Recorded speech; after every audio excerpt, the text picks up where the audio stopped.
திருவாரூரில் தமிழர் தேசிய களம் ஏற்பாடு செய்து நடத்தி கொண்டிருக்கும் செம்மாப்பு தமிழர் சிதம்பர செம்மல் என்ற நூலுக்கான இந்த அறிமுக கூட்டத்திற்கு தலைமை ஏற்றிருக்கும் தமிழர் தேசிய களத்தினுடைய ஒருங்கிணைப்பாளர் அருமை தோழர் ஆரூர் கலைச்செல்வம் அவர்களே, இங்கே வரவேற்புரை நல்கிய தமிழர் தேசிய களத்தினுடைய பொறுப்பாளர்களில் ஒருவரான தோழர் மன்னை ராசசேகரன் அவர்களே, முன்னிலை வகிக்கின்ற பாவலர் தாரே தமிழ்மணி அவர்களே, மன்னை பூ பெருமாள் அவர்களே, மன்னை ச நிரஞ்சன் அவர்களே, இங்கே சிறப்புரையாற்றி நூலை மிக திறம்பட அறிமுகம் செய்து அமர்ந்திருக்கும் மக்கள் மருத்துவர், நாம் தமிழர் கட்சியின் தமிழ்நாடு ஒருங்கிணைப்பாளர் மதிப்பிற்குரிய டாக்டர் பாரதி செல்வன் இளரா அவர்களே, இங்கே நன்றி நகர இருக்கின்ற அன்பு தம்பி ஆலயம் நா செல்வமணி அவர்களே, இந்த நூலை தொகுத்த பெரும்புலவர் பெருமகனார் தமிழின சான்றோர் ஐயா இரா மதிவாணன் அவர்களே, துரை மதிவாணன் அவர்களே, துரை தானே இரான்னு போட்டீங்க, ஐயா துரை மதிவாணன் அவர்களே, இந்த கூட்டத்திற்கு தேர்ந்தெடுத்தது போல் வருகை புரிந்திருக்கும் சிறப்பான தமிழ் சொந்தங்களே,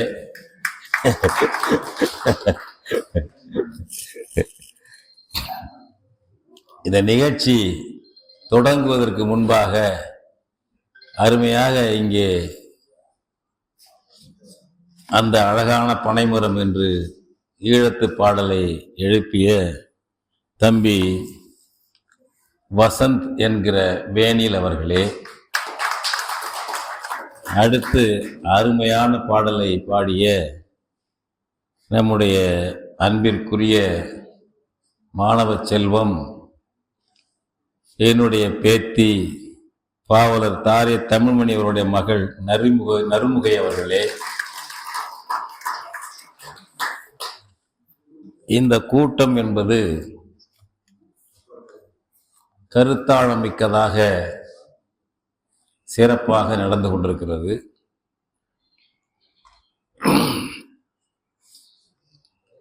இதற்கெல்லாம் முதல் பாராட்டு நம்முடைய ஐயா துரை மதிவாணன் அவர்களுக்குத்தான் செய்ய வேண்டும். அவருடைய அகவை இப்பொழுது 94 என்று நினைக்கிறேன், போன ஆண்டு 93. இந்த அகவையில் போன ஆண்டு அவர் தொகுத்திருக்கிற வஉசியை பற்றி தொகுத்திருக்கிற கட்டுரைகள் இருக்கின்றன அல்லவா,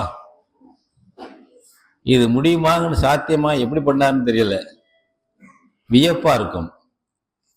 அதாவது வஉசி வாழ்ந்த காலத்தில் வாழ்ந்த தமிழறிஞர்கள் சான்றோர்கள் பாரதியார், வாரா, பரளீசு நெல்லையப்பர், அரவிந்தர் போன்றவர்கள் எழுதிய அந்த காலத்தில் அவர் வாழ்ந்த காலத்தில் எழுதிய அந்த கட்டுரைகள் இதில் இடம்பெற்றிருக்கின்றன. நூலிலே சாதாரணம் அல்ல, அந்த கட்டுரைகள் இடம்பெற்றிருக்கின்றன. எப்படி தேடினார் தெரியல.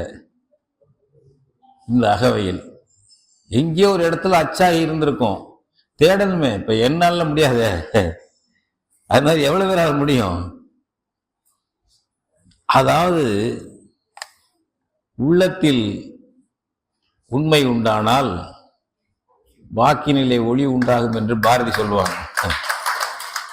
அதுபோல உள்ளத்தில் உண்மையான தேடல், தமிழினத்தை மீட்க வேண்டும் என்ற வேட்கை,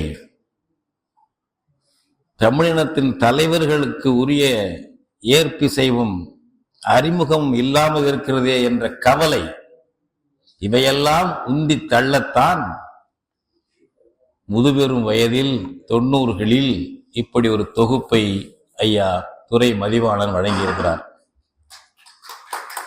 அவர் வஉசிக்கு சேர்த்த பெருமை என்பதை விட தமிழினத்திற்கு சேர்த்த செல்வம் என்று இதை சொல்ல வேண்டும். நீங்கள் ஒரு இடத்துல உட்கார்ந்து கொண்டு இவ்வளவு படிச்சு புரிஞ்சுக்கலாம். அந்த காலம் எப்படி இருந்தது, வஉசி காலம் எப்படி இருந்தது, இப்பொழுது இலங்கையா முருகன் ஆகட்டும் அல்லது நம்முடைய தம்பி கதிர் நம்பி ஆகட்டும், அதுபோல பலர் வஉசியை பற்றி இப்போ ஆய்வு செய்து கொண்டிருக்கிறார்கள் அல்லவா, அதுபோல உள்ளவர்கள் அவர்களுடைய கட்டுரைகள் எல்லாம் இதில் இடம்பெற்றிருக்கின்றன. இந்த காலத்துக்குள்ள நிலைமையிலே இன்றைக்கு நாம் எப்படி வஉசியை பார்க்கிறோம் என்ற நிலைமையிலே இந்த செய்திகள் எல்லாம் இதில் இருக்கின்றன. இப்பொழுது சமகாலத்தில் இருக்கின்ற திறனாய்வாளர்களாக உள்ளவர்கள், குருசாமி மயில்வாகனன் போன்றவர்கள் கட்டுரைகள் எல்லாம் இதில் இடம்பெற்றிருக்கிறது. எப்படி சமகாலத்துக்கு வஉசி பொருத்தப்படுகிறார், பொருந்துகிறார் என்பதை இந்த கட்டுரைகளை படித்தால் நாம் அறிந்து கொள்ளலாம். அவ்வளவு சிறப்பாக செய்திருக்கிறார்கள். இந்த சிறப்பு பணி இன்றைக்கு நூலாக நம் கையிலே இருக்கிறது என்றால் அதற்கு இங்கே வந்திருக்கிற தம்பி நாம் தமிழர் பொறுப்பாளர்களில் ஒருவரான பொன் வாசிநாதன் அவர்தான் இதை வெளியிட்டிருக்கிறார்.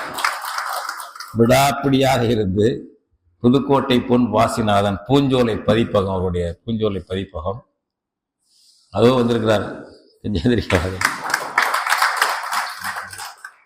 இந்த நூலை கொண்டு வருவதற்கு முயற்சி செய்து கொண்டு வந்தவர். இப்படி எல்லாருடைய பணியும் உழைப்பும் இதில் இருக்கிறது. அது சிறப்பாக வந்திருக்கிறது. இந்த சுறுசுறுப்பு, இந்த செயல் வேகம் ஐயா துரை மதிவாணனுக்கு எப்படி வந்தது என்று நான் யோசிப்பது உண்டு. பாவேந்தர் இதற்கு விடை சொல்லியிருக்கிறார். தமிழ் எங்கள் இளமைக்கு பால், தமிழுக்கும் அமுதென்று பேர், அந்த தமிழ் இன்ப தமிழெங்கள் உயிருக்கு நேர். அந்த வரிசையிலே தமிழ் எங்கள் இளமைக்கு பால், துரை மதிவாணன் அவர்களுக்கு அவர்களுடைய இந்த இளமைக்கு அவர் தாயான தமிழ்தாய் வழங்கிய பால் தான். உங்களுக்கும் எனக்கும் தமிழ்தாய் தான் பால் வழங்கி கொண்டிருக்கிறார்கள். நான் பொருளாதார நெருக்கடி எல்லாம் வரும்பொழுது தோழர்கள் சொல்லிக் கொண்டிருப்பார்கள், தமிழ்தாய் தருவாள் என்பேன் நான். ஏதாவது ஒரு வகையா உதவி கிடைக்கும். அதுபோல அந்த தமிழ் இளமைக்கு பாலாக இருந்து ஐயா மதிவாணன் அவர்களை இயக்கி கொண்டிருக்கிறது. நம் இளையோர்க்கெல்லாம் அவர் இந்த நூல் பாலாக விளங்கும். படிக்க வேண்டும், வராதவர்களுக்கும் கொடுக்க வேண்டும். நம்முடைய இந்த நூலிலேயே இருக்கிறது. அதாவது ஐயா நம்ம முன்னாள் மாவட்ட ஆட்சியராகவும் தமிழ்நாடு அரசு செயலாளர் பொறுப்பில் இருந்தவர் கற்பூர சுந்தர பாண்டியன் அவருடைய ஒரு வாழ்த்து செய்தியில கட்டுரையில் அது வருகிறது. அறிஞரை போற்றாத நாட்டில் அறிஞர் தோன்றுவதில்லை. இந்த நூல்ல இருக்கு. கவிஞரை போற்றாத நாட்டில் கவிஞர் தோன்றுவதில்லை, வீரரை போற்றாத நாட்டில் வீரர் தோன்றுவதில்லை. அதனால இந்திய அரசு, இந்திய தேசிய காங்கிரஸ் வஉசியை புறக்கணித்திருக்கிறது. இப்பொழுது மட்டுமல்ல, தொடர்ந்து அந்த காலத்திலே காந்தி அவர்களுக்கும் வஉசிக்கும் நடந்த கருத்து மோதல்கள், முரண்பாடுகள், கடித போக்குவரத்துகள் எல்லாம் சிலதை நீங்கள் தெரிஞ்சிருப்பீங்க. அதெல்லாம் விவரமாக சொல்ல வேண்டியதில்லை. மாற்று கருத்து இருக்கலாம், தவறு இல்லை. ஆனால் அதற்காக ஒரு ஒரு ஈகத்தை, ஒரு வீரத்தை, வெள்ளையனை எதிர்த்த ஒரு போரை மறைப்பது என்ன நியாயம்? அப்படின்னா நீ மறைமுகமாக வெள்ளைக்காரனை தொய்வுதான் அர்த்தம். 1935 காங்கிரஸ் பொன்விழா. 1885 வெள்ளைக்காரனால் தொடங்கப்பட்ட கட்சி. அதனுடைய 50வது ஆண்டு விட 1935. அந்த 50 ஆண்டு வரலாற்றை நூலாக வெளியிடுகிறார்கள். அதனுடைய தலைமை எடிட்டர், ஆசிரியர் ஒரு குழு தான் தயார் பண்ணுது. தலைமை பொறுப்பில் இருந்தவர் காந்திக்கு ரொம்பவும் வேண்டியவராக இருந்த பட்டாபி சீதாராம் ஐயா. ஒரு வரி வஉசி போராட்டம் பற்றி இல்லை. இந்த 50ஆம் ஆண்டு பொன்விழாவிலேயே ஒரு வரி இல்லை. நம்ம ஆட்கள் இங்க இந்தியன் இந்தியன் சொல்லிட்டு இருப்பீங்க. இந்தியன் உங்களை எப்படி நினைக்கிறான் பாருங்க. இப்போ ஒரு 2-3 ஆண்டுக்கு முன்னாடி அந்த குடியரசு நாள் அல்லது விடுதலை நாள் பேரணி டெல்லியில் நடக்கும்ல, இந்திய தமிழ்நாட்டு வண்டியை ஏத்துக்கல. அதுல ஒரு படம் சித்தரிப்பு வஉசி கப்பல் ஓட்டியது. என்ன சொன்னாங்களா? பிசினஸ் விஷயத்தெல்லாம் கொண்டா சேர்க்காதீங்க. எப்படிங்க? வஉசி கப்பல் ஓட்டிய சித்தரிப்பு இருந்திருக்கு. இந்திய விடுதலை போராட்ட வரலாறு பற்றி சொல்றாங்க. தமிழ்நாடு அரசு திமுக ஆட்சியில் தான் போனதுன்னு நினைக்கிறேன், அல்லது அந்த ஆட்சி அண்மையில் நடந்தது. எப்படி இருக்கிறார்கள் என்று பாருங்கள்.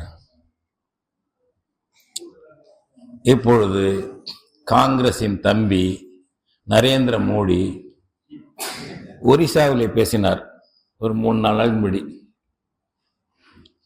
ஒரிய மக்களே, ஒரியர்களே, நீங்கள் இந்த நவீன் பட்நாயக்கை மீண்டும் தேர்ந்தெடுத்தால், அவர் 5 தடவை முதலமைச்சராட்டார், 5 தடவை முதலமைச்சர். பிஜு பட்நாயக் மகன், ஊழல் இல்லாத ஒரு நபர், நீங்கள் மீண்டும் நவீன் பட்நாயக்கை முதல்வராக தேர்ந்தெடுத்தால் இந்த ஒரிசாவிலே தமிழர் ஆட்சி தான் நடக்கும், உங்கள் ஆட்சி, ஒரிய மக்கள் ஆட்சி நடக்காது என்று பேசினார். ஆங்கில இந்து ஏட்டிலே வந்தது, மற்ற ஏட்டிலையும் வந்திருக்கும்.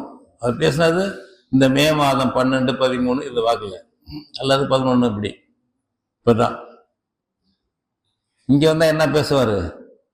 உலகத்துக்கு மூத்த இனம் தமிழினம், உலகத்துக்கு மூத்த மொழி தமிழ் மொழி, அவ்வளவு அறிவை செல்லும் இருக்கிறது. நெற்று பண்ணிட்டு ஏதாவது ஒரு புறநானூற்று வரியை சொல்றது, யாதும் ஊரே யாவரும் கையில் சொல்றது.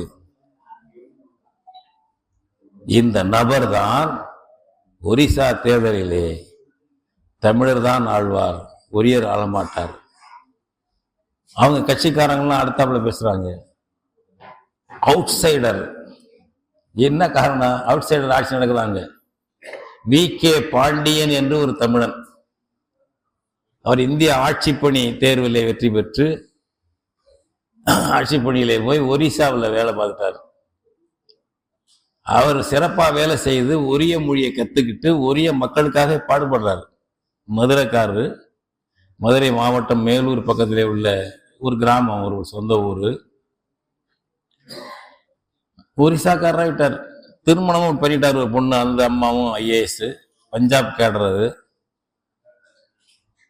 அவரு இந்த ஒரு தமிழ் மொழிக்கு செம்மொழி தகுதி கொடுத்த பிறகு ஒரிசா ஒரிய மொழிக்கு இல்லை என்ன உடனே தமிழ் மொழிக்கு மலையாளத்துக்கு கன்னடத்துக்கெல்லாம் கொடுத்தீங்க, ஏன் ஒரிய மொழிக்கு இல்லைன்னு கேட்டவர். கேட்டு வாங்கிட்டாரு. யார் வேணாலும் வச்சுக்கிட்டான். இப்ப இங்க நம்ம ஆட்கள் திராவிடம், தமிழுக்கு செம்மொழி அந்தஸ்து வாங்கி தந்தவர் கலைஞர். அது சந்தையில விக்குது. ஆமாங்க. மலையாளம் எப்ப தோணுச்சு? 15ஆம் நூற்றாண்டு வரைக்கும் கிபி 15 இருக்குங்களா? அது கிளாசிக்கல் லாங்குவேஜ் பட்டியல் இருக்குங்க இந்திய அரசுல. கன்னடம் வாங்கிட்டாங்க. தெலுங்கு வாங்கியாச்சு, இன்னும் யாரா இருக்கா, இப்போ ஒரிசா வாங்கியிருக்கு. அது என்ன சொல்ல, டி.கே. பாண்டியன் சொல்லும் பொழுது தமிழுக்கு கொடுத்திருக்கிறீர்கள், மலையாளத்துக்கு கொடுத்திருக்கிறீர்கள், ஏன் ஒரே மொழி கொடுக்கூடாதுன்னு கேட்ட நபர். இருக்கட்டும், இருக்கிற இடத்துல நல்லபடியா இருந்துட்டு போட்டோம், அப்புறம் குறை சொல்றதுக்கு இல்லை. அவர் ஏதோ தமிழ் ஆட்சி நடத்துறாங்க, ஒரே மக்களை புறக்கணிக்கிறாராம். என்ன மோசடி, மோடியின் மோசடி கொஞ்சம் நஞ்சம் இல்லை. என்ன அது பிறப்புலே இருக்கு அவங்களுக்கு, ஆரியத்துக்கு தமிழர் எதிர்ப்பு, தமிழ் மொழி எதிர்ப்பு. இதை நேரடியா எதிர்த்து அழிக்க முடியாது என்பதற்காக ஆதரவு போல் தோளிலே கை போட்டு குரல் வழியை இறுக்கி கொன்றுவிட வேண்டும் என்ற அனுகூல சத்துரு போர் முறையைத்தான், திருதராஷ்டிர ஆலிங்கனத்தை தான் நரேந்திர மோடி செய்து கொண்டிருக்கிறார். பல பேர் அப்படிதான். காங்கிரஸ் மட்டும் என்ன, ராகுல் வந்தா அங்கே பேசுவார், அது இதுன்னு பேசுவார். இந்த நீட் தேர்வு தமிழ்நாட்டுக்கு பொருந்தாது அல்லது இந்தியாவுக்கே பொருந்தாது சொல்ல மாட்டார். யாராரு விரும்புறாங்களோ வச்சுக்குவோம், பேசிக்குவோம். அப்புறம் அதெல்லாம் விட்டுருவாங்க, காத்துல வாங்கிடுவோம், வெற்றி பெற்றா விட்டுருவாங்க. அது நிறைய இருக்கிறது. இப்படி தமிழும் தமிழ் இனமும் புறக்கணிக்கப்படுகிறது. வெள்ளக்காரங்காலத்தை விட அதிகமாக புறக்கணிக்கப்படுகிறது, வெள்ளையன் காலத்தை விட அதிகமாக புறக்கணிக்கப்படுகிறது. அந்த நிலையில்தான் வ.உ.சி. நம்முடைய வரலாறு அனைத்தும் புறக்கணிக்கப்படுகிறது. வ.உ.சியும் புறக்கணிக்கப்படுகிறார். அங்கேதாங்க புறக்கணிக்கிறான்னு நினைக்காதீங்க. இங்கே இப்பொழுது தமிழ் எழுச்சி, தமிழ் இன உணர்ச்சி வளர்ந்து கொண்டிருக்கிறது. தமிழர் எழுச்சி வந்து கொண்டிருக்கிறது. கலைச்செல்வம் இங்கே பேசும்போது குறிப்பிட்டார், ஆயிரக்கணக்கான தமிழின உணர்வாளர்கள் இருக்கிறார்கள் என்று. ஆமாம், வளர்ந்திருக்கிறது. அதற்கு நாம் சொல்லி கேட்பதை விட பகைவன் சொல்லி கொடுத்ததை கேட்டதுதான் முக்கியம்.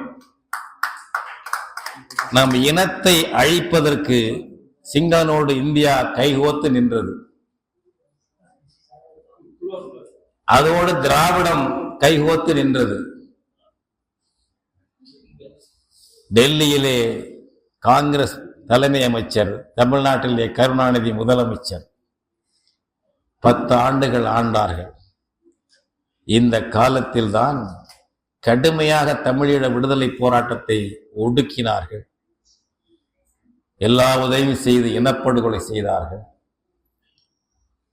அதையெல்லாம் மூடி மறைக்கக்கூடிய வகையிலே ஒரு நாடக உண்ணாவிரதம் போன்ற திராவிட நாடகத்தை கலைஞர் கருணாநிதி ஆற்றிக் கொண்டிருந்தார்.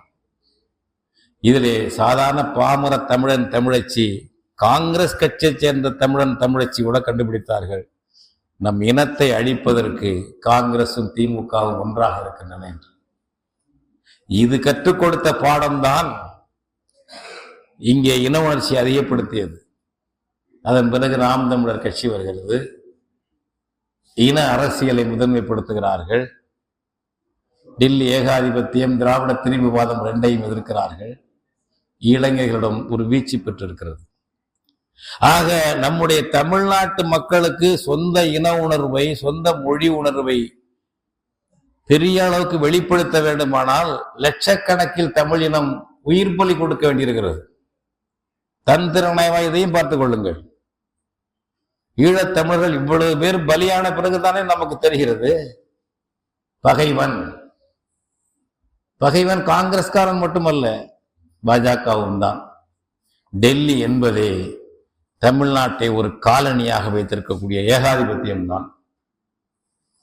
அதற்கு மேல எதுவும் கிடையாது. அதுல போய் அங்க போய் இங்க போய் பேசி அவங்கள மாத்திர திருத்தெல்லாம் முடியவே முடியாது. எதுவும் நடக்காது. செய்தியாளர் சந்திப்பு நடந்தது, நான் சொன்னேன். காவேரி உச்ச நீதிமன்ற தீர்ப்பு இருந்தாலும் செயல்படுத்த முடியாது என்கிறான் கர்நாடகத்துக்காரன். செயல்படுத்தி வைக்க இந்திய அரசு முன்வரவில்லை. அதை உறுதியாக செயல்படுத்த போராடக்கூடிய நிலையிலே திமுக இல்லை, அதிமுக இல்லை, தமிழ்நாட்டு திராவிட அரசியல் வசதியாக போய்விட்டது. இன்றைக்கு காவேரி மேலாண்மை ஆணையம் டெல்லியிலே கூடி இந்த மே மாதம் தமிழ்நாட்டுக்கு 2.5 TMC தண்ணீர் கர்நாடகம் திறந்து விட வேண்டும் என்று சொல்லுகிறான். எப்பொழுதும் இந்த ஆணையம் எது சொன்னாலும் அவன் கேட்க மாட்டான். ஏனென்றால் ஆணைய தலைவனே சொல்லியிருப்பான். அந்த ஆளு ஹல்தர்னு ஒரு ஆள் இருக்கான், அந்த ஆளே சொல்லியிருப்பார், எஸ்கே ஹல்தர், நான் சொல்ற மாதிரி சொல்றேன், உத்தரவுங்கிறேன், நீங்க எதுவும் தப்பா அர்த்தம் எடுத்துக்காதீங்க கர்நாடக ஆட்சியாளர்களே, நான் உண்மையா சொல்ல எடுத்தாதீங்க, நீங்க கொடுக்க வேண்டியது இல்லை, நான் சொல்றதை சொல்லி தமிழ் பயிர்களை ஏமாத்தணும் அப்படின்னு சொல்லியிருப்பான். நடுநிலை தவறிய நபர் அந்த எஸ்கே ஹல்தர். அந்த நபரை மாற்று என்று சொல்லி பல ஆண்டுகளாக போராடுகிறது நம்முடைய காவேரி உரிமை மீட்பு குழு. ஒரு வார்த்தை எடப்பாடியும் சொன்னதில்லை அவர் முதல்வராக இருக்கும் பொழுது. இப்ப திராவிட முதல்வர் இருக்கிறார் மு.க. ஸ்டாலின், அவரும் சொன்னது கிடையாது. ஏன் இந்திய அரசு தலையிடவில்லை, எங்களுக்கு லட்சக்கணக்கான ஏக்கர் பாதிக்கப்பட்டிருக்கிறது என்று சொல்வதில்லை. ஆக இப்படி எல்லா வகையிலும் தமிழினம் புறக்கணிக்கப்பட்டிருக்கும் பொழுது நம்முடைய வரலாற்று நாயகர்களும் புறக்கணிக்கப்படுகிறார்கள், நம்முடைய வரலாறும் புறக்கணிக்கப்படுகிறது. வ.உ.சி மட்டுமல்ல, நம்முடைய தமிழ் மொழியும் தமிழ் இனமும் புறக்கணிக்கப்படுகிறது. வடநாட்டு வரலாறும் வடநாட்டு கலாச்சாரமும் இங்கே திணிக்கப்படுகிறது. அதுதான் நம்முடைய புனித மொழியாக சமஸ்கிருதம், நம்முடைய அலுவல் மொழி தொடர்பு மொழியாக இந்தி என்று வரையறுத்து கொண்டு விட்டார்கள். அப்படிப்பட்ட நிலையிலே தான் காங்கிரஸிலே இருந்தாலும் தமிழ் மொழி பற்றோடு, தமிழ் இன உணர்வோடு, தமிழர் ஆன்மீகத்தோடு செயல்பட்டவர் வ.உ.சி. இவர் ஒரு முன்மாதிரி வடிவம். அன்றைக்கு இந்திய விடுதலை போராட்டத்தில் அனைத்திந்திய அளவில் அவர் செயல்பட வேண்டிய தேவை இருந்தது. அனைத்திந்திய தலைவர்களோடு பாலகங்காதர திலகர் போன்றவர்களோடு நெருக்கமாக இருந்தார். ஆனால் தமிழர் மரபை, தமிழ் மொழியை, தமிழர் பெருமையை விட்டு கொடுத்ததில்லை வ.உ.சி. அதன் பெருமையை பல வகைகளில் வெளிப்படுத்தினார், நூல்களாக எழுதினார். திருக்குறள் பெருமையை அவ்வளவு அவர் பேசியிருக்கிறார், எல்லாம் செய்திருக்கிறார். எனவே இந்த அறிஞர்களை படித்தேன் அல்லவா, கற்பூர சுந்தர பாண்டியன், அறிஞர்களை மதிக்காத இனத்தில் அறிஞர்கள் தோன்றுவதில்லை, வீரர்களை மதிக்காத இனத்தில் வீரர்கள் தோன்றுவதில்லை என்று. வ.உ.சியை டெல்லிக்கார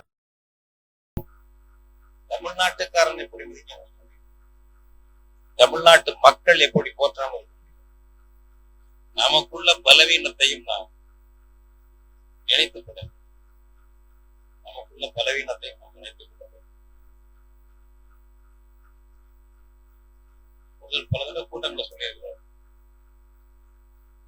தஞ்சாவூர் பெரிய கோயிலை வந்து பார்த்த வெளிநாட்டுக்காரர்கள் அவருக்கு வழிகாட்டி கொண்டு வந்த ஒரு தமிழர் ஆங்கிலத்தில் மொழியாக்கம் செய்து வழிகாட்டி, அந்த வழிகாட்டியிடம் கோயிலை சுற்றி பார்த்து எல்லாத்தையும் விளக்கமா உள் கோபுரங்களை போய் பார்த்து விட்டு வந்து, நான் தெருவிலே வந்த போது பார்த்தேனே, அந்த மக்களுடைய இனத்தில் பிறந்தவனா இதை கட்டியிருக்கிறார் என்றானோ. இனத்தில் பிறந்தவன் தான் ராஜராஜன் மட்டுமல்ல, சிற்பியும் சேர்த்தி.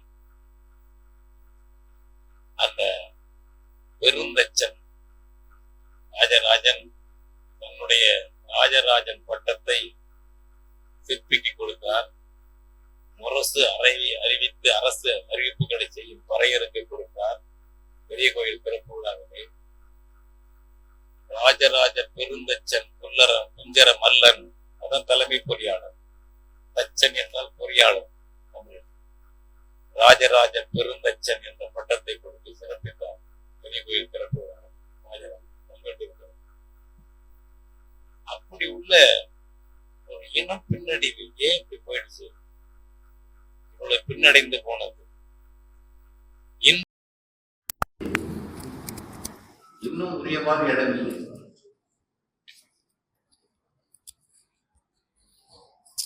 அதைத்தான் நாம் வந்து சிந்திக்க வேண்டும், கருத்துக்களை பரப்ப வேண்டும். இந்தியாவிலே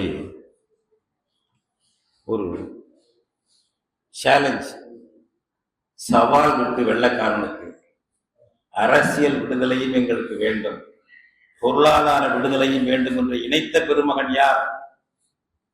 வஉசி. உனக்கு போட்டியா கப்பல் விடுகிறேன். எங்கெங்க போய் பணத்துக்கு போறார், அலைகிறாரு. பம்பாய் போறார், அங்க போறார், இங்க போறார். பல பங்குகளை பல பேரும் வாங்குகிறார். 2 கப்பல்களை வாங்குகிறார். அந்த கப்பல்கள்லாம் வேற பேரு, வெள்ளக்கார பேர் இருந்தது, தூக்கி எறிஞ்சிட்டு தமிழ்நாட்டு பேராக வைக்கிறார். ஒரு சவால். விடுதலை போராட்டத்தில் அரசியல் கோரிக்கையும் பொருளாதார விழிப்புணர்ச்சியையும் சேர்த்து உருவாக்கியவர் வஉசி. நினைவித்துக் கொள்ளுங்கள், சாதாரணம் அல்ல. இங்கே நம்முடைய மருத்துவர் ஐயா பாரதி செல்வன் இந்த சுதேசி பற்றி எல்லாம் சொன்னார்கள்.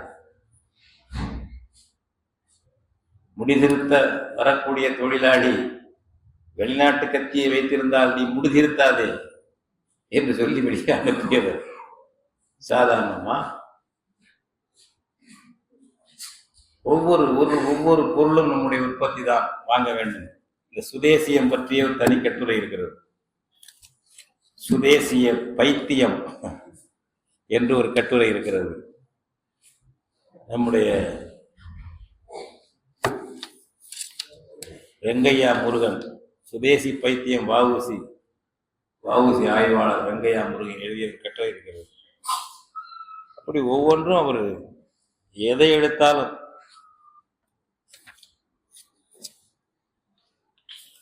இந்திய பொருளாக இருக்க வேண்டும், வெள்ளையின் பொருள் இருக்கக்கூடாது என்று பெரிய அளவுக்கு வாழ்ந்து காட்டியவர், பேசியவர் மட்டுமல்ல. அந்த வகையில் தான் கப்பல் நிறுவனத்தை வணிகத்தால் வந்தவன். ஒன்றை விட எங்களுக்கு தெரியும், கடல் வாணிகம், கப்பல் ஓட்டுவது தமிழனுக்கு தெரியும். வரலாற்றை எழுதியிருக்கிறார்கள், இல்லை புதுசா இருக்கு. சோழர்கள் காலத்திலே, அந்த காலத்துல வெண்ணிக்குயர்த்தியார் கரிகாலனை பாராட்டும் பொழுது, வழிதொழில் ஆண்ட உறவோன் மருக காற்றினுடைய நுட்பத்தை அறிந்து கப்பல் செலுத்தியவனே, பல பாராட்டுறாங்க. அந்த அம்மா கோயில் வெண்ணியை சேர்ந்தவர். அங்கதான் போர் நடத்தி இளம் கரிகாலன் வெற்றி பெறுகிறான். அத நளியிரு முன்னீர் நாவாய் ஓட்டி, முன்னீர் என்றால் கடல் நீர், நளியிரு முன்னீர் நாவாய் ஓட்டி வழிதொழில் ஆண்ட உறவோன் மருக களியல் யானை கரிகால் வளவ என்று வெண்ணிக்குயர்த்தியார் பாடுவார்.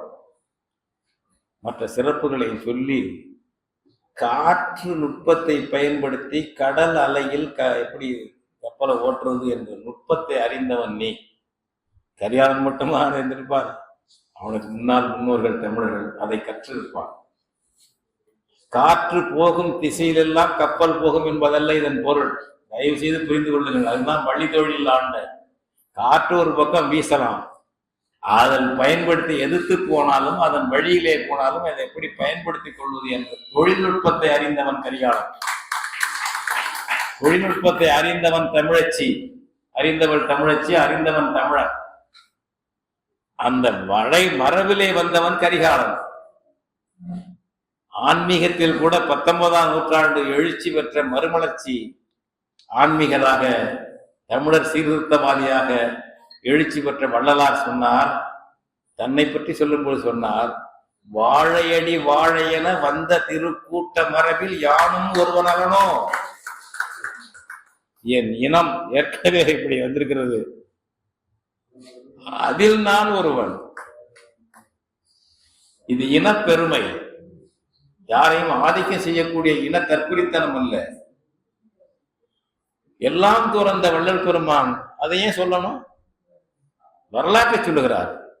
அப்படித்தான் வஉசி கப்பல் ஓட்டினார் என்றால் அவன் முன்னோன் கரிகால் வளவனோ அதுக்கு முன்னால் இருந்தவன் எல்லாம் வழிதொழில் ஆண்டவர்கள், கடல் வாணிகம் செய்தவர்கள், ரோமாபுரிக்கு சென்றவர்கள், கிரேக்கத்துக்கு போனவர்கள். யவனர் என்றால் யார்? யவனர் என்றால் ரோமாபுரி பகுதியில் உள்ளவங்க, கிரேக்கர்கள். அவர்கள் இங்கே வந்திருந்தார்கள். சங்க இலக்கியத்திலே புறநானூற்றிலே அவர்கள் வந்திருந்தது பாடல் வருகிறது. வணிகத்திற்கு வந்தார்கள். வஉசி கப்பல் ஓட்டினார் என்றால் அதோடு நிக்க கூடாது. வஉசி முன்னோர் என்ன செஞ்சார் 2000 ஆண்டுக்கு முன்னாடி, 3000 ஆண்டுக்கு முன்னாடி உலகத்துல, ஏன் பிற்கால சோழர் காலத்துல வங்க கடல் என்பது சோழர்களின் ஏரியாக விளங்கியது. அதானே சோழர்கள் வரலாறு எழுதிய சீனிவாச சாஸ்திரியா, சோழ வரலாறு பேரெல்லாம் மறந்து போகுது. நீலகண்ட சாஸ்திரி, மன்னிக்கணும், நீலகண்ட சாஸ்திரி, லேக் ஆஃப் சோலாஸ், கடல், அப்படி வியாபாரம் செஞ்சவன் செய்கிறார் என்றால் இவருக்கு இந்த துணிச்சல், இந்த சிந்தனை வஉசிக்கு எங்கிருந்து வந்தது? அவருடைய மரபிலிருந்து, இன மரபிலிருந்து வந்தது, தமிழ் இன மரபிலிருந்து வந்தது. துண்டிச்சு தேவையா வஉசியை பார்க்காதீங்க. வஉசி கதாநாயகன் இதை செஞ்சதுனால இன்னைக்கு பேசுறோம். அந்த மரபை இந்திய விடுதலை போராட்டத்தில் பயன்படுத்தியவர் வஉசி. அதற்கு தகுதியான இனம் இந்திய துணைக்கண்டத்தில் தமிழன் மட்டுமே. ஊபி பீகாருக்கெல்லாம் கப்பல் என்ன தெரியுமா? தெரியாது. நான் குறை சொல்வதற்கு இல்லை, பேசிக்கிட்டு இருக்கீங்களே, அங்கே இருந்தா ஆரியர்கள் தான் நாகரிகத்தை கொண்டு வந்தாங்க. அவளுக்கு தெரியுமா இது? கப்பல் வாணிகம் என்றால் என்ன? வெளியிலிருந்து வந்தவர்கள் ஆரியர்கள், அவருடைய பிரதிநிதியாக இன்றைக்கு விளங்கி கொண்டிருக்கக்கூடியவர்கள் பிராமணர்கள். எங்கள் வஉசி தான் செஞ்சான். வாழையடி வாழையடி வாழையென வந்த வீரக்கூட்ட மரபில் வஉசி ஒருவர், கண்டுபிடிப்பு மரபில் வஉசி ஒருவர். எனவே இயல்பாக விடுதலை போராட்டத்தில் அந்த சிந்தனை வந்தது. இந்திய துணைக்கண்டத்தில் வேறு யார் விட்டார்கள் கப்பல்?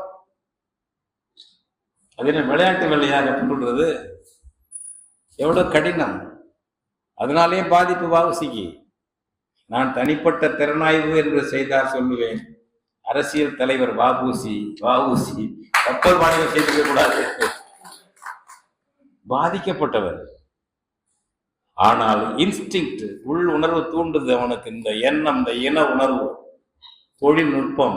எங்களோட வேண்டாம், நீ வெள்ளக்காரன், என்னைக்கு வந்தவன் வெள்ளக்காரன், எங்களோட வாணிகத்தில் உனக்கு என்ன அறிவு இருக்கு, வரலாறு இருக்கிறது என்று செய்தவர் வஉசி. இதையெல்லாம் தான் நாம் வஉசியிடம் வந்து படிக்க வேண்டும். வஉசியை பத்தி பாடம் வரும்போது இப்படித்தான் சொல்லி தரணும். சும்மா இங்க பிறந்தார், அங்க பிறந்தாரு, உலகநாத பிள்ளை, அவங்க அப்பா அம்மா அவங்க அப்படின்னு சொல்லிட்டு அதோட நிறுத்தக்கூடாது. அவர் திறமையையும் அவர் பிறந்த தமிழ் இனத்தினுடைய வரலாற்று சிறப்புகளையும் சேர்த்துத்தான் பிள்ளைகளுக்கு பாடமா சொல்லித்தர வேண்டும். அவர்கள் சொல்லித்தரவில்லை என்றால் நாம் சொல்லித் தருவோம். அந்த முயற்சி தான் ஐயா நம்முடைய துறை பதிவாளன் அவர்களுடைய தொகுப்பு. இதுதான் ஒவ்வொரு துறையிலும் இப்படி வேண்டும். அதுபோல் சுதேசி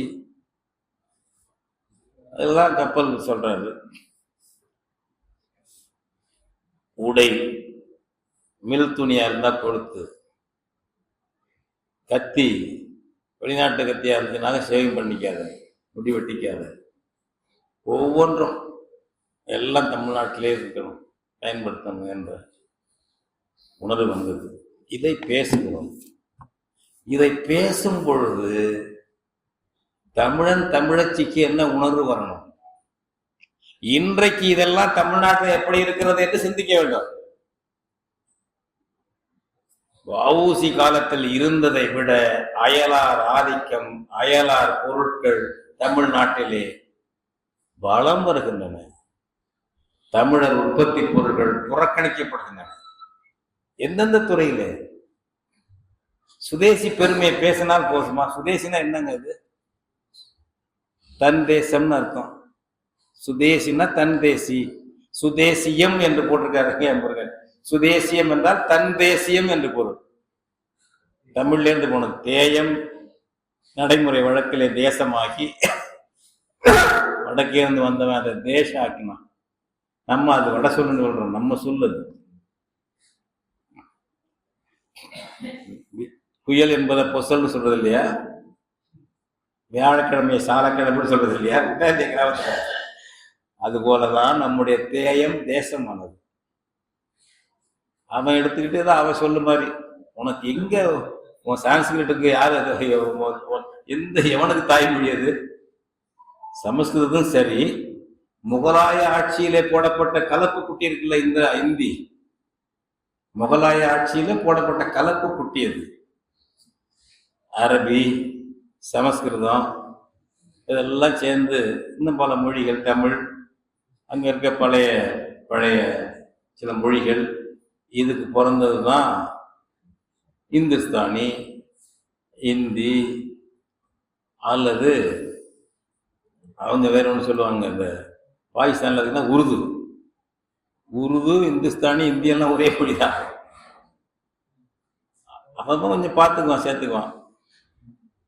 இப்போ உருது பாணின்னா ஹிந்தியில் எங்களுக்கெல்லாம் பாடம் இருந்தது படிக்கும்போது உயர்நிலைப்பள்ளியில ஹிந்தி பாடம் இருந்தது.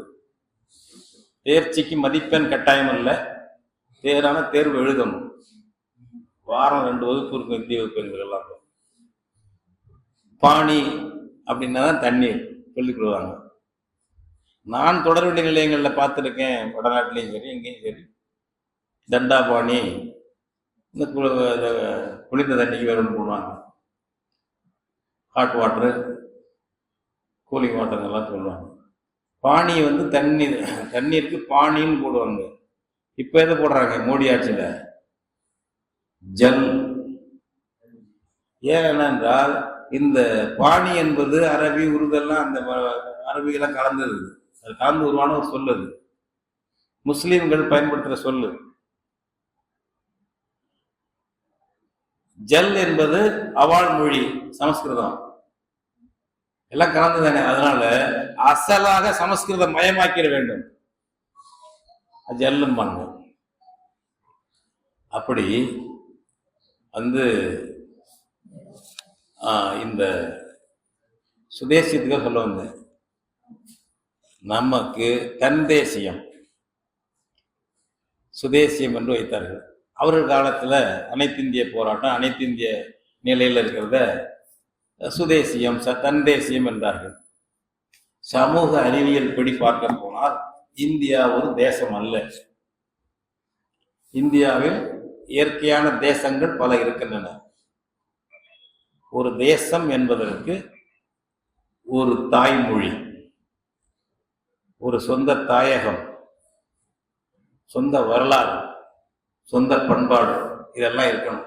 அதுதான் ஒரு தேசம் என்பது. இப்போ ஹிந்திக்கு எது தாயகம்? ஹிந்திக்கு தாயகமே கிடையாது. ஏனென்றால் ஹிந்தி எவனுக்கும் தாய்மொழி கிடையாது வடநாட்டில். அது ஒரு தொடர்பு மொழி. சமஸ்கிருதம் அப்படித்தான், சொந்த தாயகமும் கிடையாது, அதை பேசுற மக்களும் கிடையாது, ஒரு தொடர்பு மொழி, இணைப்பு மொழி வச்சுக்கோங்க, செயற்கை மொழி. அதெல்லாம் தமிழுக்கு அப்படி இல்லை, நமக்கு இருக்கு. அது மாதிரி தெலுங்கு, கன்னடம், மலையாளம் அவனுக்கு தாயகம் இருக்கு, மராத்திக்கு இருக்கு, குஜராத்திக்கு இருக்கு, வங்காளிக்கு இருக்கு, அவனுக்கு தாயகம் இருக்கு, தாய்மொழி இருக்கிறது. பிராமணர்களுக்கு தாய்மொழி எதுவும் கிடையாது. அந்தந்த எங்கெங்க போய் குடியேறினாங்களோ அந்தந்த மொழியை பேசிக்குவாங்க. அங்கங்க சமஸ்கிருதத்தை அதிகம் கலந்து விட்டுருவான், நஞ்சு. சேர்ந்தாரை கொல்லியும் வாங்கி ஒண்ணு, சேர்ந்தாரை கொல்றது அந்த பிராமண பழக்கம். அந்த இனத்தை சீர்வரிசை போடுவாங்க. இவ்வளவு சமஸ்கிருத சொற்கள் தமிழ் வந்ததுக்கு யாரு காரணம்? பிராமண ஆக்கிரமிப்பு தான். ஏன்னா ஏன் பல சொல்லுகள் அப்படி வச்சுட்டாங்க சொல்லு. எனவே நம்ம இந்தியா தேசியம் அந்த காலத்துல சொல்லிட்டாங்க, இன்னைக்கு அதை நிலைநாட்டுறாங்க. ஆனால் இந்திய அரசமைப்பு சட்டத்தை எழுதியவர்கள் இந்தியாவை தேசம் என்று சொல்வதற்கு வெட்கப்பட்டார்கள். சொல்லணும்தான் ஆசை எல்லாருக்கும். அம்பேத்கருக்கு அதுதான் ஆசை, அல்லாடிக்கு அதுதான் ஆசை. ஆனா வெள்ளைக்காரன் அப்படி வைக்காம போயிட்டான். ஃபெடரேஷன் சொல்லிட்டு போயிட்டான், ஒரு அயலானையும் சொல்லிட்டு போயிட்டான். கவர்மெண்ட் ஆஃப் இந்தியா ஆக்ட் 1935ல. நம்ம போய் இப்போ உடனடியாக அதை ஏமாத்தி கிடக்கணும் என்று இந்தியாவை ஒன்றியம் என்று வைத்தார்கள். தேசம்னு சொல்லலை, இந்தியன் என்ற ஒரு இனம் இருப்பதாக அல்லது ஒரு குடிமக்கள் இருக்கிறதாக இன்றைக்கும் இந்திய அரசமைப்பு சட்டம் சொல்லவே இல்லை. சிட்டிசன் ஆஃப் இந்தியா தான் இருக்கு. ஆனா நம்ம ஒவ்வொரு விண்ணப்பத்திலையும் என்ன கேட்பானுங்க, நேஷனாலிட்டின்னு கேட்பானுங்க. எங்கடா கான்ஸ்டியூஷன் இருக்கு? அதெல்லாம் ஆரியத்துக்கு, வடநாட்டுக்கு, இந்திக்காரனுக்கு சட்டையே கிடையாது. திணிச்சிரன்னு திணிச்சிரு.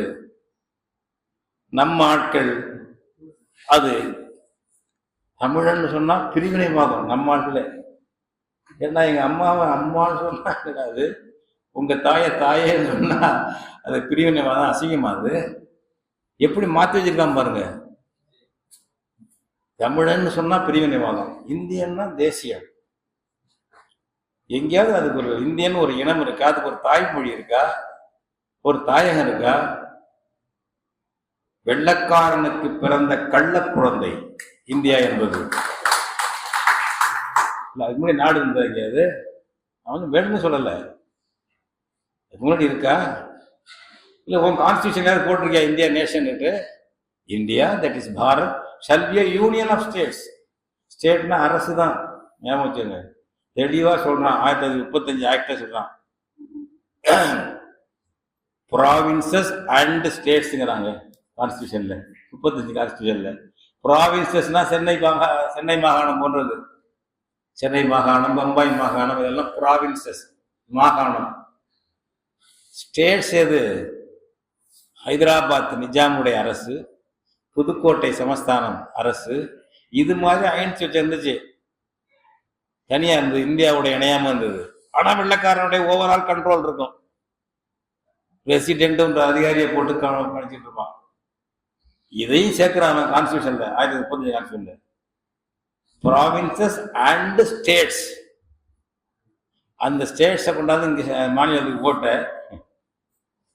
அதுக்கு மேல இந்தியன் என்ற ஒரு தேசம், இந்தியன் என்ற ஒரு தேசிய இனம் இருப்பதாக போடுவதற்கு வெட்கப்பட்டார்கள்.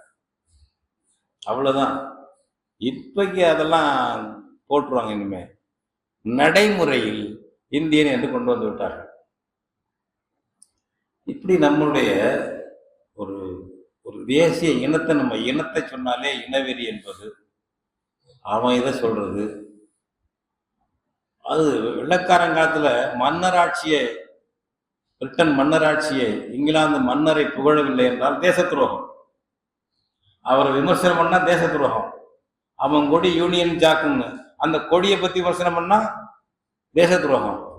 அது மாதிரி தானே இன்னைக்கு வச்சிருக்கேன். நீங்க இந்த கான்ஸ்டியூஷனை பத்தி எதுவும் சொன்னாங்க, போச்சு, ஆபத்து, உடனே கொடி உள்ள போடு. அந்த கொடியை பத்தி சொல்லக்கூடாது.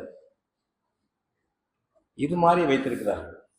எனவேதான் இந்த சுதேசியம் என்பது இன்றைய பொருள்ல வ.உ.சி. தமிழ் தேசியத்தை சொன்னார் என்று எடுத்துக்கொள்ளுங்கள். இன்னைக்கு வ.உ.சி. இருந்தா என்ன செய்வார்?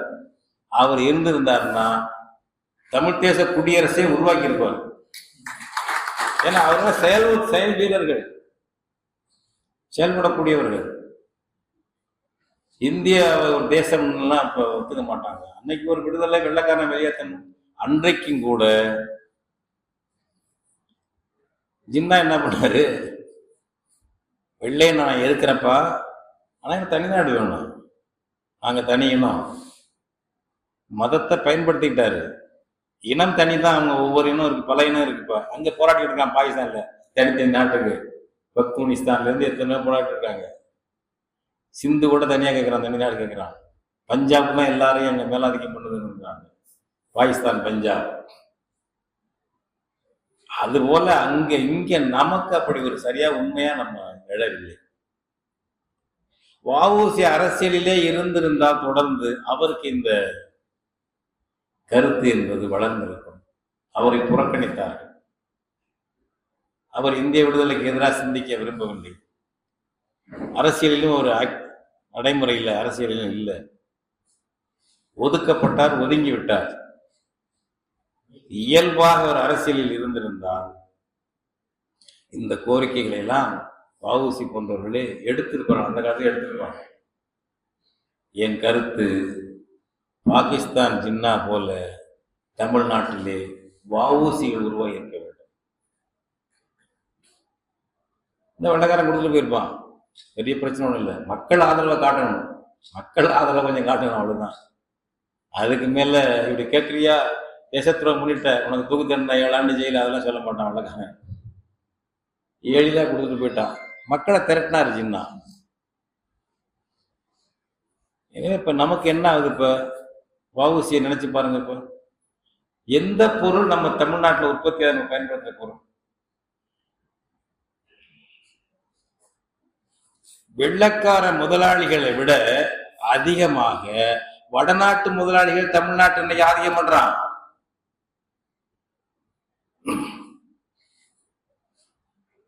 சாதாரணமாக ஒரு சின்ன விஷயம் கூட, சில்லறை வியாபாரத்திலிருந்து மொத்த வணிகம் வரையிலும் மார்வாடி, குஜராத்தி, சேட்டுகள், வடநாட்டுக்காரன் அல்லது ஆந்திராக்காரன், கேரளாக்காரன், கர்நாடகக்காரன், அயலார்கள் வந்து விட்டார்கள். வஉசியுடைய சுதேசியத்தை பேசும் பொழுது நம்ம நிலைமை என்ன?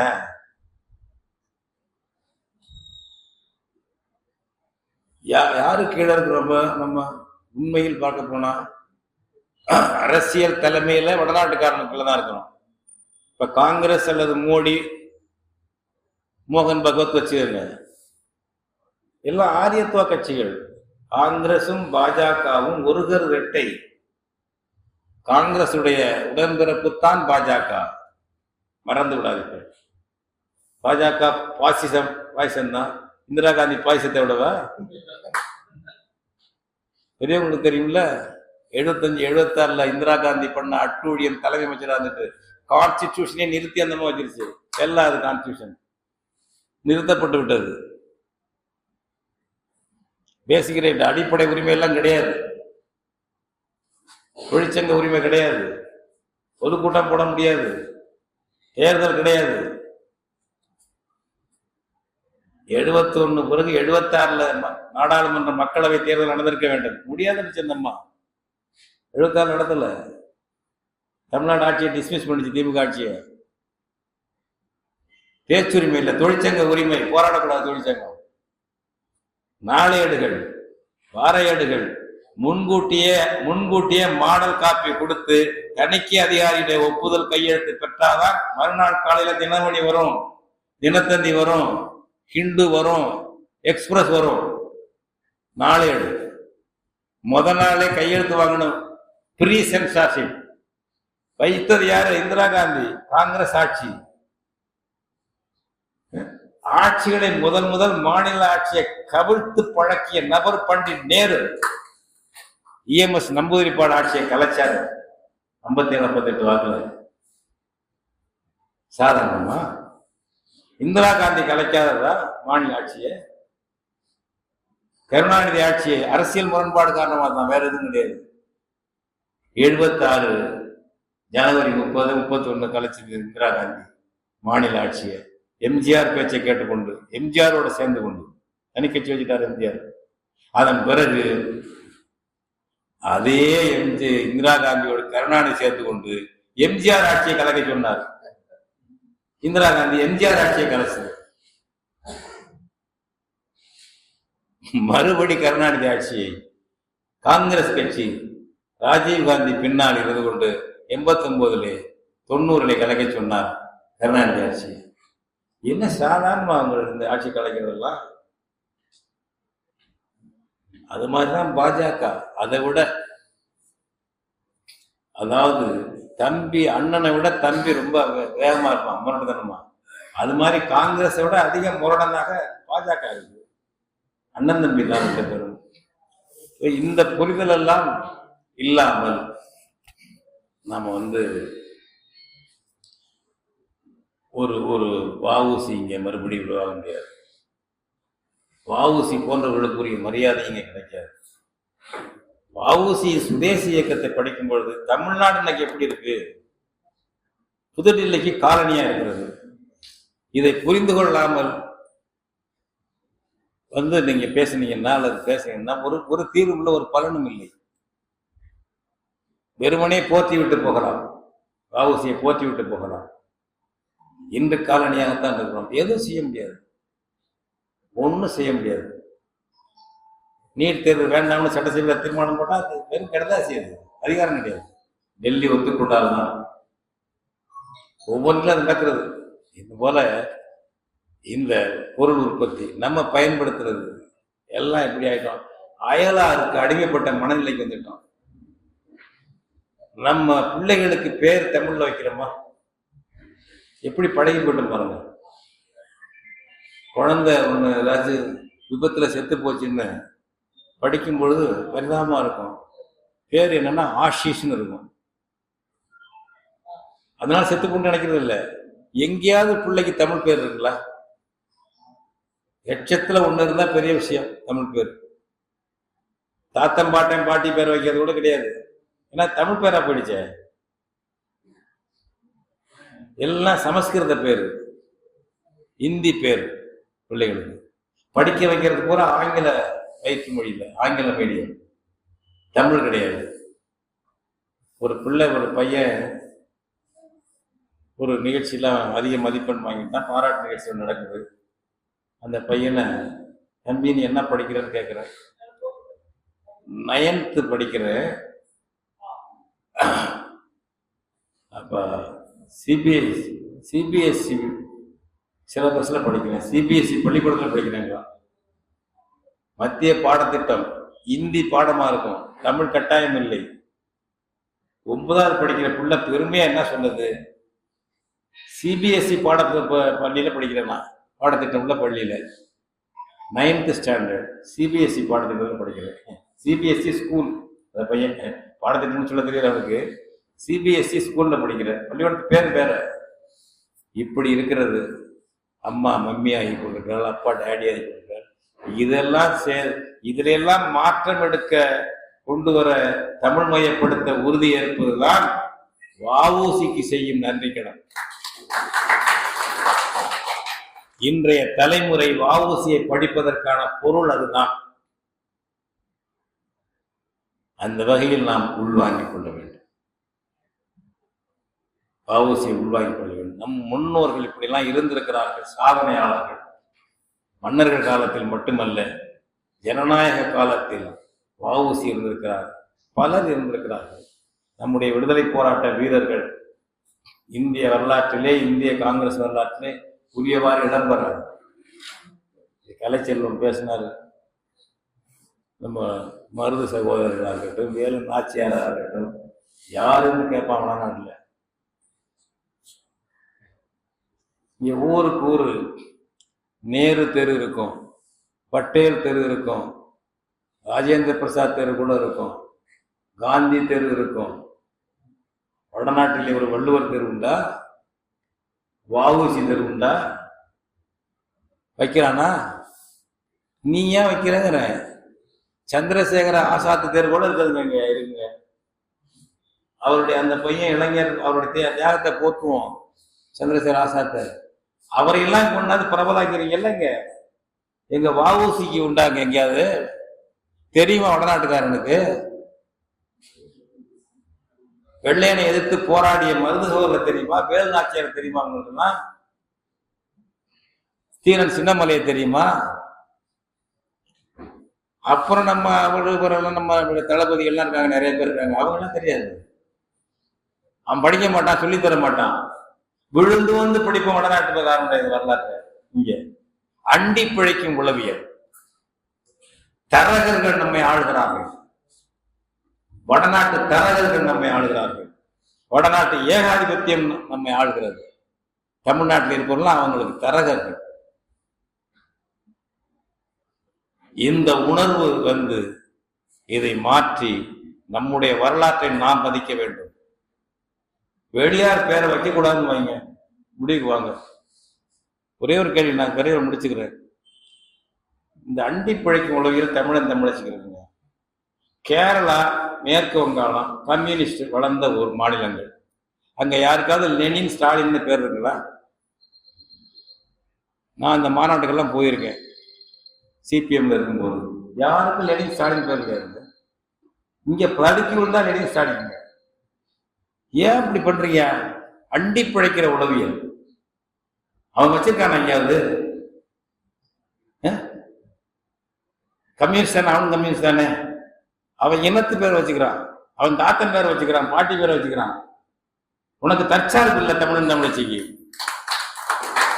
நான் சொல்லுவேன், தமிழன் தமிழச்சிக்கு தற்சார்பு இல்லாமல் பண்ணியதில் 100க்கு 75 பங்கு திராவிடத்தை உண்டு. ஞாபகம். ஆமா, எவம்பரா வைக்கிறதுங்க, மாஸ்கோன்னு பேர் வைக்கிறது பிள்ளைகளுக்கு, பெரியார் ஈவேரா. ரஷ்யான்னு வைக்கிறது பேரு எவனாவது வச்சிருக்கானா? மேற்கு வங்காளத்துலயும் கேரளாவிலையும் திரிபுராவிலையும் படிக்கீங்களா? எங்கேயாவது பாரு பாக்குறீங்களா? அவன் ஊர் பேர் தான் வச்சிருக்கான். நம்ம பேர் வைங்க, நம்ம முழு தமிழா இல்லையா? சிதம்பரம் பேர் வைங்க, நம்ம வரலாற்று நாயகர் பேர் வைங்க, புதுசு புதுசா வைங்க. நம்ம செக்குலர் நேம்ஸுக்கு பெரிய ஆளுங்க. அறிவுடை நம்பின்னு ஒரு இனம் பேர் வைக்கிறது 2500 ஆண்டுன்னா சாதாரணமா வச்சிருக்காங்க. எவனையும் கேட்கல. அறிவுடை நம்பி என்ன மதம் இருக்கு, என்ன கடவுள் இருக்கு? நெடுஞ்செழியன், உயரமா இருந்த அழகா இருந்தா அவன் பேர் நெடுஞ்செழியன். இப்படி வச்ச இனம் நம்ம இனம். பெண்களுக்கு அது மாதிரி பேர் வச்ச இனம். 2500 ஆண்டுகளுக்கு இப்படி பேர் வச்ச இனம் இன்னைக்கு சீரழிஞ்சு கிடக்கு. எனவே வஉசியை பற்றி நாம் நினைக்கும் பொழுது ஒரு வஉசி புகழ் பாடுவது தேவை. அவரை பெருமைப்படுத்துவதற்கு மட்டுமல்ல, நம்மை திருத்திக் கொள்வதற்கு, நம்மை மாற்றிக் கொள்வதற்கு செயல் ஊக்கம் உள்ளவர்களாக வஉசி போல் நாம் ஆக வேண்டும் என்பதற்கு, அப்படிப்பட்ட உணர்வையும் பெற வேண்டும். இந்த புத்தகத்தை நீங்கள் படித்தால் அப்படிப்பட்ட உணர்வு வரும். இப்போ என்னுடைய ஒரு அணிந்துரை இதில் இருக்கு, அது கொஞ்சம் சொல்லியிருக்கேன், இதெல்லாம் ஓரளவு கொஞ்சம் சொல்லியிருக்கேன். இது படித்து நாம எடுத்துக்கணும். இப்படியே எல்லாரும் எழுதியிருக்காங்களா, இதுல கட்டுரை எழுதினவங்கலாம் இல்ல. வஉசி பெருமை எழுதியிருக்காங்க. நாம் நம்முடைய இனப்பெருமை, நமக்கு இனவெறி வேண்டாம், இனப்பற்று இருக்க வேண்டும். இனப்பற்று, உன் சொந்த இனப்பற்று உனக்கு இல்லை என்றால் இன்னொரு அயல் இனத்துக்கு நீ பற்றாக இருப்பாய், அயல் இனத்துக்கு அடிமையாக இருப்பாய். ஞாபகம் வச்சுக்க. ஏனென்றால் இனம் இல்லாமல் சமூகம் இல்லை. அவன் என்ன சொல்றான் வடநாட்டுக்காரன்? இந்தியன்னு ஒரு இனம் செயற்கையா சொல்றாங்கல்ல. அப்ப இனம் ஒண்ணு தேவைப்படுது இல்ல. இப்ப உனக்கு தான் இயற்கையா ஒரு இனம் இருக்கே, தமிழன் தமிழச்சின்னு இருக்கே, ஏன் அதை வச்சுக்கிற? அவன் ஆடுறான், அவனுக்கு காலனியா நம்ம இருக்கிறோம். இனம், எனக்கு இனம், மொழி எல்லாம் வேறுபாடு கிடையாது. போயிரு எங்கேயாவது மேல இருக்கும் பாருங்க, நிலாமண்டலம் இருக்கும், எங்கிட்ட இருந்து கல்யாணம் பண்ணாத, எங்கிட்ட இருந்து கல்யாணம் பண்ணாத. இனம், மொழி இயற்கையின் படைப்பு. மொழி, இனம், தாயகம் மூன்றும் இயற்கையின் படைப்பு. எனவே அவனுக்கு இருக்கு. அவன் ஒரு இனத்தை, அவன் இனத்தை திணிக்கிறான் நம்ம மேல. சொந்த தேசிய இனம் இல்லாதவன் வடநாட்டில் இருக்கிறான் பல பேர். ஏனென்றால் அவனுடைய இனம் வளராம அழிச்சுட்டாங்க. போஜ்பூரி பேசுறவன் இருக்கான், மைதிலி பேசுறவன் இருக்கான், அவதி பேசுறவன் இருக்கான். அவனுக்கெல்லாம் பொதுமொழி ஹிந்தியா இருக்கு. அவன் இனம் வளராம ஹிந்தி பார்த்துக்கிட்டு பிராமணன் ஆரியன் பார்த்துக்கிட்டான். அதையெல்லாம் முறியடிச்சு நம்ம நிக்கிறோம், இனத்தோட நிக்கிறோம். எவனா இருந்தாலும் இனம் இருக்குல்ல. எனவே நாம தமிழர்கள் உலகத்துல என்னைக்கு இனமெல்லாம் தேவைப்படாத போதோ அப்ப தமிழ் இனம் போடும். புரியுதுங்களா? உலகத்துல இனம் தேவைப்படும் பொழுது, இனத்தாயகம் ஒரு தேசமாக ஒருத்தனுக்கு தேவைப்படும் பொழுது, நமக்கும் நம்முடைய தேசம், நம்முடைய இனம், தமிழ் இனம், தமிழ் தேசம், தமிழ் மொழி மூன்றும் வேண்டும். இது இனவெறி அல்ல, இது தற்சார்பு, தன்மதிப்பு. இது அவசியம் தேவை. இந்த புரிதலையும் எடுத்துக்கொள்ள வேண்டும். அதனால்தான் அனைத்திந்திய விடுதலைக்கு நின்ற அணிவகுப்பிலே இருந்த வஉசி அவர்கள் தமிழ் மொழி பற்று, தமிழ் இனப்பற்றோடு இருந்தார். ஒரு பேராசானாக திருவள்ளுவர் பெருந்தகையை மதித்தார். திருவள்ளுவர் போற்றுவதுலாம் இதுல இருக்கு, பாடலே எழுதியிருக்காரு.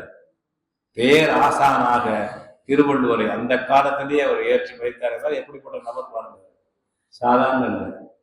அந்த வகையில் நமக்கு ஒரு தமிழ் தேசிய தலைவர்களிலே ஒருவராக, தமிழ் தேசிய ஆசான்களிலே ஒருவராக வ.உ.சி.யை பாருங்கள். அப்படி பார்க்க கற்றுக்கொள்ள வேண்டும். பகைவர்களும் கருங்காலிகளும் சொல்லித் தருவதைப் போல பாரத மாதா பஜனையை வ.உ.சியோடு சேர்த்து பரப்ப வேண்டாம். அந்த படிப்பினைகள்லாம் பெறுவதற்கு இந்த நூலை படியுங்கள். உங்களுடைய சொந்த ஆற்றலை கொண்டு திறனாய்வு செய்யுங்கள். நாம் இந்த காலத்தில் எப்படி செயல்பட வேண்டும்? நம் இனம் ஒடுக்கப்பட்டு, நம் மொழி நசுக்கப்பட்டு, நாம் ஒரு தேசத்துக்கு உரியவர்கள் என்ற ஏற்பிசை கூட இல்லாமல் ஏதோ இல்லாத ஒரு இந்தியன் என்ற ஒரு பேருக்குள் நாம் வைக்கப்பட்டிருக்கிறோமே. டெல்லிக்கான ஒரு காலனியாக நம் தமிழ்நாடு வைக்கப்பட்டிருக்கிறது. இதையெல்லாம் மாற்றி அமைக்க வேண்டும் என்ற உறுதியை எடுக்க வேண்டும். அப்படிப்பட்ட படிப்பும் திறனாய்வும் பார்வையும் நம்முடைய முன்னோர்களை போற்றும் பொழுது வந்தால்தான் நமக்கு விடியல் ஏற்படும். வ.உ.சி அப்படி பாருங்கள். அவருடைய விடுதலை உணர்வை, முயற்சியை, ஒப்படைப்பை மனதில் வைத்துக் கொண்டு வீரத்தை வளர்த்துக் கொள்ளுங்கள். உங்கள் நெஞ்சிலே வீரம் இருந்தால் சொற்களிலே கனல் தெரிக்கும். உங்கள் மனத்திலே லட்சிய சுடர் எரிந்து கொண்டிருந்தால் நீங்கள் பச்சை தண்ணீரை தொட்டாலும் அது பற்றி எரியும். அப்படிப்பட்ட நிலையில் நாம் செயல்பட வேண்டும். அதற்கு ஊக்கம் தரக்கூடிய வரலாறு தான் வ.உ.சி வரலாறு. அதற்கு வழிகாட்டக்கூடிய வகையிலே கருத்து செல்வமாக, நம்முடைய வரலாற்று பெட்டகமாக செம்மாப்பு தமிழர் சிதம்பர செம்மல் என்ற நூலை ஐயா துரை மதிவாணன் அவர்கள் தொகுத்து இந்த அகவையிலே வழங்கி இருக்கிறார்கள். பயன்பெற வேண்டும். இந்த நூலை அறிமுகப்படுத்த வேண்டும் என்று, நூலை அறிமுகப்படுத்துவது மட்டுமல்ல, ஐயா நம்முடைய மதிவாணன் ஐயாவுடைய பங்களிப்பை, அவருடைய இன்றைய இளமையை பாராட்ட வேண்டும் என்ற முறையில் தான் நம்முடைய கலைச்செல்வம், நம்முடைய ராஜசேகர் போன்ற, செல்லுமணி போன்ற தம்பிகள் எல்லாம் முயற்சி பண்ணி இந்த கூட்டத்தை இங்கே நடத்தி கொண்டிருக்கிறார்கள். அவர்களுக்கும் இங்கே வந்து கலந்து கொண்ட உங்கள் அனைவருக்கும், தொகுப்பாசிரியர் ஐயா துரை மதிவாணன் அவர்களுக்கும், சிறப்பாக இந்த நூலை தொகுத்து வழங்கிய நம்முடைய மருத்துவர் பாரதிச்செல்வன் அவர்களுக்கும் பாராட்டும் வாழ்த்தும் நன்றியும் கூறி விடைபெறுகிறேன். வணக்கம். இவ்வாறான பல செய்திகளை, பல சிக்கல்களுக்கு விடை கிடைக்கக்கூடிய செய்திகளை தமிழர் கண்ணோட்டம் வலையொலியில் வெளிப்படுத்தி வருகிறோம். இது தற்சார்பாக செயல்படுவதற்கு நிதி தேவைப்படுகிறது. இந்த நிதியை நம்முடைய மக்களாகிய நீங்கள் தான், இளையோரும் பெரியோரும் நண்பர்களும் தோழர்களும் சான்றோரும், நீங்கள் உங்களால் இயன்ற அளவு என்ன இயலுமோ அந்த நிதியை வழங்குமாறு அன்போடும் உரிமையோடும் கேட்டுக்கொள்கிறேன். உங்களுக்கு நன்றி உணர்வோடும் பொறுப்புணர்வோடும் தமிழர் கண்ணோட்டம் செயல்படும் என்பதை உறுதி தெரிவித்துக் கொள்கிறேன். நன்றி, வணக்கம்.